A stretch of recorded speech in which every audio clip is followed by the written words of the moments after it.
On est où? On est à Doisiden. Le propriétaire, c'est Denis Dubourdieu. Denis Dubourdieu, dans le monde du vin, c'est un consultant.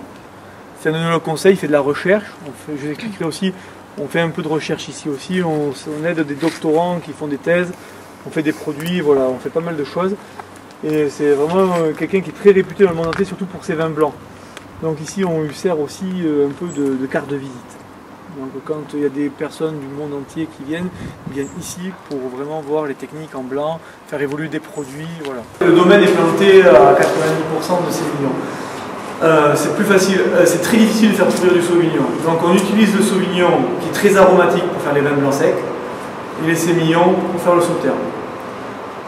Les vins sont exclusivement fermentés en barrique. Donc quand on lance les fermentations en cuve et après on fait les fermentations en barrique.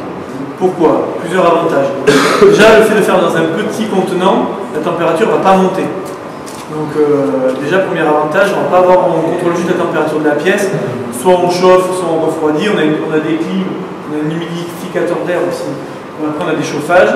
Si on a besoin de chauffer, on chauffe. Si on a besoin un petit contenant, l'échange thermique va se faire plus rapidement. Dans une cuve, c'est très difficile. Les températures peuvent monter très haut. Deuxième avantage, renforcement de l'apport de bois, le tanin de bois qui va donner une complexité au sauterne. Et après, il y a un avantage qui est quand même considérable. Déjà, en plus de travailler avec des petits hauts, le sauterne, qui en fait plusieurs ramassages, il nous aurait fallu peut-être une cinquantaine de petites cuves. Les barriques, l'avantage d'être un petit contenant, c'est qu'il permet quand même de travailler de façon plus à l'aise. Ensuite, une fois que la fermentation est terminée, alors la fermentation ne se termine pas en sauterne. Le sauterne, vous avez une quantité de sucre, et vous, ce que vous cherchez, c'est un équilibre. Donc, vous cherchez un équilibre entre le sucre et l'alcool. On va faire fermenter une partie des sucres, et quand on arrive à l'équilibre attendu, nous ici, ce qu'on aime bien en général, c'est des vins qui font 13,5 en degrés, 130 grammes de sucre. Quand on arrive à cet équilibre-là, on mute. Le mutage, ça consiste à ajouter une dose massive de soufre qui va tuer toute la population levurienne dans la barrique. La fermentation va s'arrêter. Et là, notre sauterne, il est prêt.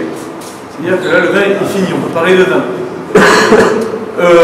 Une fois que le mutage est fait, on va laisser précipiter. Donc tout le trouble en fait, de la barrique va tomber. Et là, au bout de 3 mois, on va faire ce qu'on appelle un soutirage. On va vider toutes les barriques, on va récupérer le clair. En fait, c'est une canne avec un mirreur, donc c'est une vitre. On va vraiment récupérer que le clair. Le trouble, on va le mettre dans d'autres barriques et on va le laisser encore resédimenter pour récupérer le clair de lys qu'on appelle.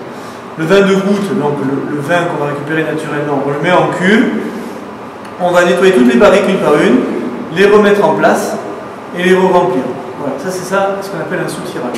Et ça on va le faire 4 fois dans l'année pour avoir un vin vraiment très très clair, jusqu'à la mise en bouteille. Donc ce vin va rester en barrique pendant 12 mois, 33% de barrique neuve.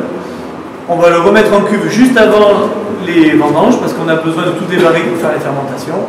L'année prochaine, on vendra un tiers des barriques les plus vieilles, on rachètera un tiers de barriques neuves. Et c'est un cycle comme ça. Voilà, on fait un roulement. C'est un tiers pour le Doisiden et 25% pour l'autre propriété qui s'appelle Cantellier.